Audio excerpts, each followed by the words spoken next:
guys, welcome to my YouTube channel. It's your girl Sparkler J, and I would like to say welcome. So thank you once again for watching my previous videos. I'm currently watching this. I hope your week has been going fine. I hope everything that pertains to you has been going well. So today, just like the thumbnail says, I'm not going to waste any of your time. I know a lot of people have been asking, and there's been a lot of arguments or questions about whether it's better to buy or whether it's better to rent.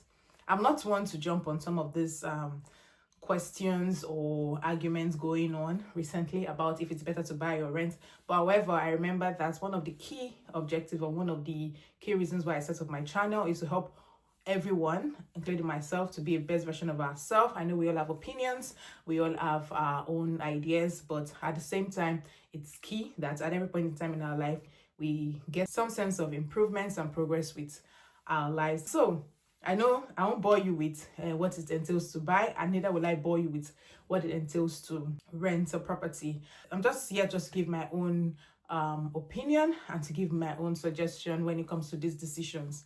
So just like every other decision in life, whether to buy or rent is also one key decision that comes with its own pros and cons. It comes with its own merits and it comes with its own demerits. And also, I won't be highlighting so much on that, but I'll just give some key merits that buying a property or renting a property entails, and my own opinion, like I've said. So the first thing is that for renting, the truth is that renting gives you some sort of flexibility in the sense that, for example, you can just hop and leave. For example, if maybe you get a better job offer in a new city, or for some reason you just want to move out of a country, it's easier to just make that decision up and leave compared to buying. Because if you have a house, you can also move, but most times it takes a whole lot of process. You're either trying to get the house sold, or you're trying to like maybe have a remortgage and all those processes. They either take time, if you're not lucky enough, they take time and they take a whole lot of process. It's not a walk in the park.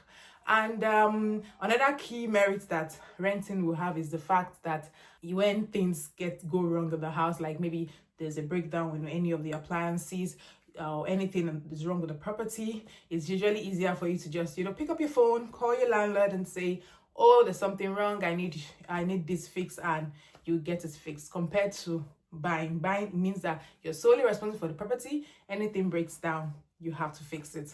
So that's for renting. And talking about the merits for buying, one of the key merits of buying is that whether or not people call it that buying a property is like an investment, whether or not some people believe it's not an investment or not, I know that one key thing you get from buying your property is that it gives you a sense of ownership and a sense of stability. There's just that thing that comes with, oh, this is my property, this is my space, this is mine, and I can do anything with it. Compared to renting, the truth about it is that a lot of people that rent, they know this, that it just feels like you're always walking on eggshells. For example, if you want to make when you're renting, you really can't, there's really a great limit to how much of decoration or how much of work you can do in the property. I know sometimes I feel like I want to decorate this space, and I'm like thinking about, the terms and agreements in the rental property, does it allow me to do this? Oh, I can't do this permanent fix in this place because it's not my property, or my deposit is at stake. I know a lot of people can relate to that, because especially when you have children and they're trying to play around, you're like, oh my god, all that comes to your mind is that my deposit. I really want to get my deposit at the end of the day. So for rent, it feels like you're always walking on eggshells compared to if you're buying. And definitely you have to maintain your property, but at least it's your space. There's still some sort of allowance for you, flexibility as regards how you decorate your space and all. So which is better, buying or renting? The thing is that, in my own candid opinion, whether you decide to buy, whether you decide to rent, should depend solely on your own personal finance circumstances or situation. So some people that have a lot of money and they decide that, oh, I don't want to buy a property, I would rather prefer to rent.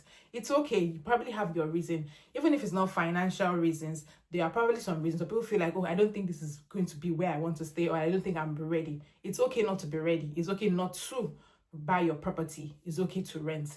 It depends on, okay, what's your own situation? Do you really want to rent? Do you think it's time to rent? And also, if you want to buy, it is very important for you to really be ready about it.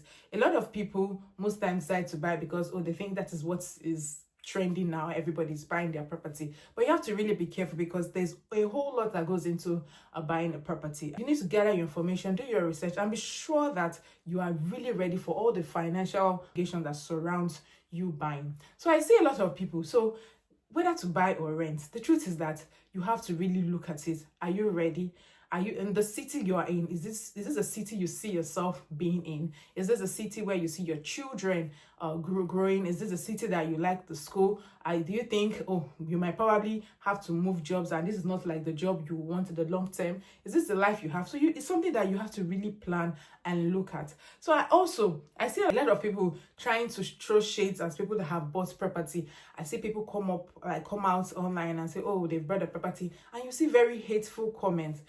Please, can we just normalize? I don't know how someone would say they bought a property, whether or not they bought the property outright or whether or not they bought the property using mortgage. I think we should normalize genuinely being happy, even if not being happy, but at least congratulate the person. If you feel that you do not want to congratulate the person or you have your own opinions about it, then I think it's cool not to even drop any comment rather than dropping hateful comments. You see people celebrating, oh, they've bought a house. The truth is that whether you buy a house outright or you buy it or you even buy a house with a mortgage, it's not easy. I think for me, it depends on your mindset. You see it as an opportunity that you're able to buy this property, even if it's a mortgage, because it's actually not easy to go all out to get a loan and refinancing a property. It takes a whole lot. There are a lot of checks that goes into it. It's not even just about a lot of checks. It takes a lot of financial commitment to say that, okay, this is what you'll be doing and this is what you'll be paying. And a lot of people are like, you see people that are like from some sets of people saying, oh, because you bought on a mortgage, it's not your property.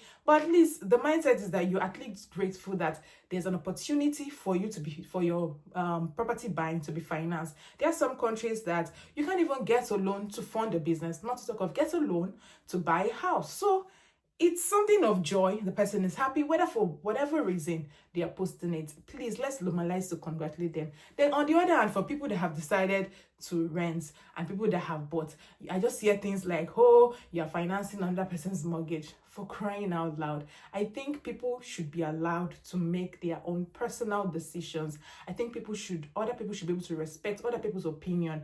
Some people are not buying because they don't want to buy, and some people are still renting probably because they don't have the finance to do so at the moment. So renting should not all of a sudden be a taboo, because renting, it just gives you an opportunity to be able to stay or have an accommodation or a roof over your head, pending the time you probably have the money to register your own interest in a property. So I think that whether or not to buy or to rent, I see people ask those questions, sometimes genuinely trying to know, okay, what decisions to take, but still, it still lies in your hands.